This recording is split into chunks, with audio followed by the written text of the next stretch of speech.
This is not a joke. Cum Park Plaza is a real place. Just outside of Burlington, North Carolina, Cum Park Plaza was the brainchild of Carl Parks and Hugh Cummings, and opening in August 1963, it was one of the early, quote-unquote, malls built in North Carolina, and the first shopping center to be built in Alamance County. Many community events have occurred at the plaza, and residents have fond memories of the mall's golden years. Today, Cum Park Plaza is still in use today, with a Schul's furniture store, its original Rose's discount store, a Food Lion, Little Caesars, City Trends, and a handful of other businesses. Oh, dude. So, what brought me to this place? Was it the unintentionally juvenile name? Was it the fact that it resembled a mall in this spot? Will I ask a fourth question? And was it because it's dead? Well, yes to all. But what caught my interest the most is that moment you get to the covered portion of the mall, the liveliness of the shopping plaza practically disappears.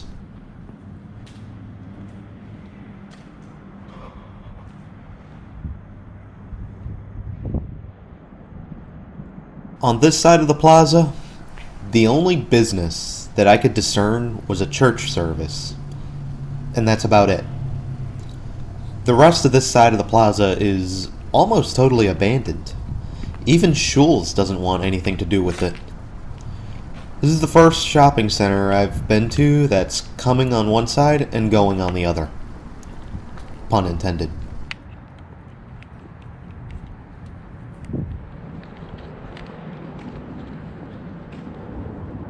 We'll get a closer look in some of these storefronts in just a moment, but for now, as of the making of this video, the shopping center is currently under ownership by a firm based out of New York.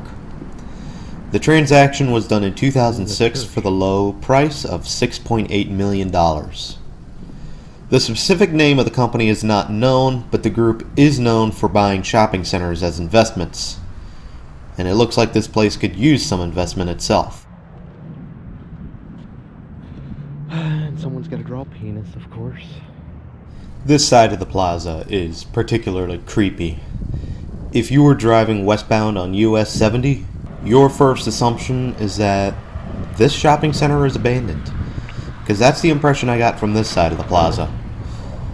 I think that the whole time I was back here, I only saw one person walking by and a USPS truck cutting through the lot. I'm fairly certain this will be a great place to film scenes of The Walking Dead. A little bit creepy. Would be a great behind the scenes thing too. On the other side of the mall, well, plaza, is... Now we're getting a peek in some of these empty stores, and you can see the extent of disrepair some of these spaces are in. Drywall is shattered, some cases the glass is broken. I recall a few boards going up in some spots, meaning that people are breaking into these places. And then there's this busted ass payphone right here, which I thought was kind of interesting.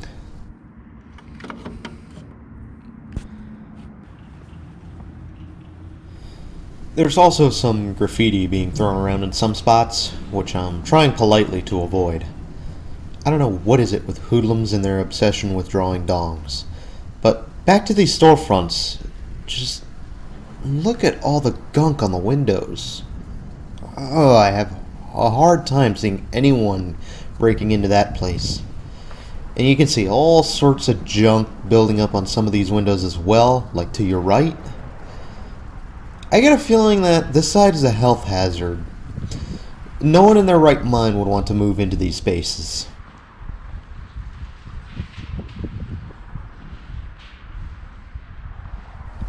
Not to mention the garbage strewn about around here and the wind blowing it around. I'm surprised that the other half of this shopping center is still doing business.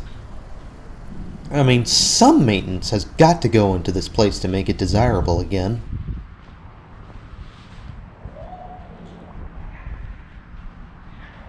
Now then, back on the lively side, to our left is a place called Cum Park Grill.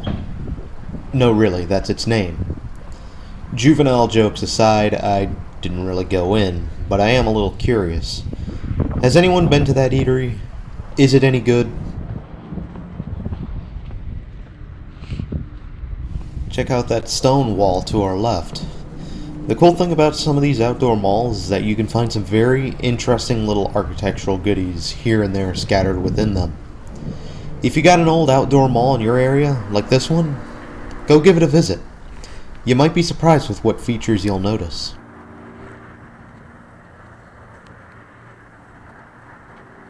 Okay, this next part, I was going to put on the hidden camera glasses and go inside Schul's, but wouldn't you know it, they're really? closed Wednesday, which I think is ridiculous. Yeah, they're closed Wednesday. Instead, we're going to go inside that Rose's store, which is original to the mall's opening. And boy, can you tell it was open since day one.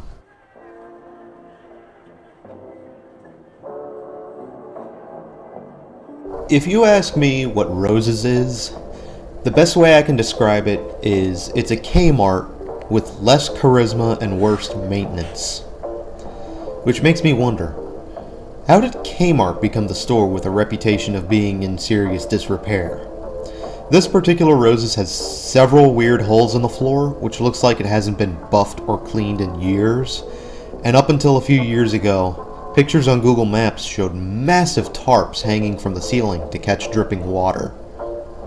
I suppose on one hand, it's good that they fixed the leaks, as I cannot see any tarps in this footage.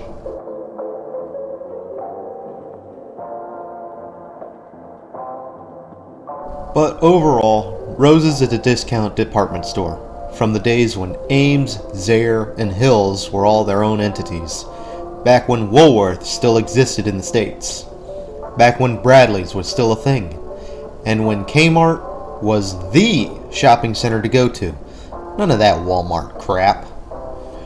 Rose's had its own share of financial issues from the 90s, but it appears that Rose's has recovered and is bouncing back, as they're coming in to fill old Kmarts and other stores, and some of their original stores even got updates, surprisingly.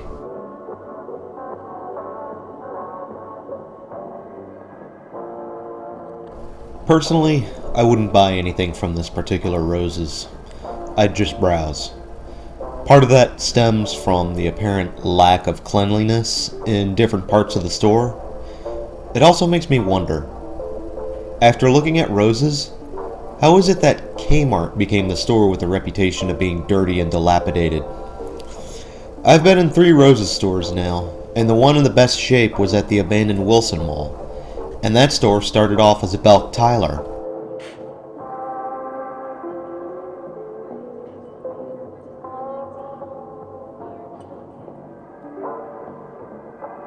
I know you guys aren't fond of the camera glasses, but I promise you, this will be the last video with them on.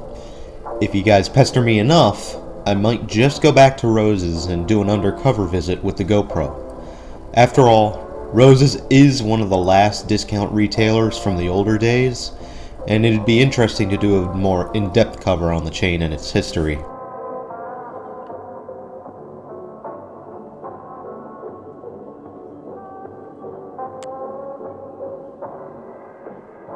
Anyway, we're getting ready to wind down here in a moment, and as I poke around with a couple more things in Rose's, I want to ask you, what were your thoughts on Park Plaza? This video was a little different from the norm, and I do hope that you guys enjoyed it after helplessly giggling at the mall's name. Next week, we'll be back to enclosed malls, and we'll be adventuring into Virginia. Also, if you're new to the channel, welcome. If you enjoy these types of walkthroughs, do subscribe. We have plenty more content to go around, and I hope to see you join me on these walkthroughs.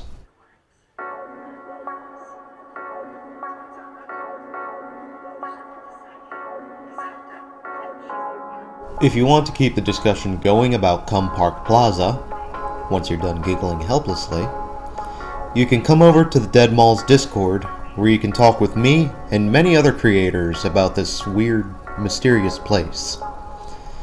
If you don't already have an account in the server, all you gotta do is answer a couple questions and you'll be good to go. So get that dial and tune in. I'll see you there.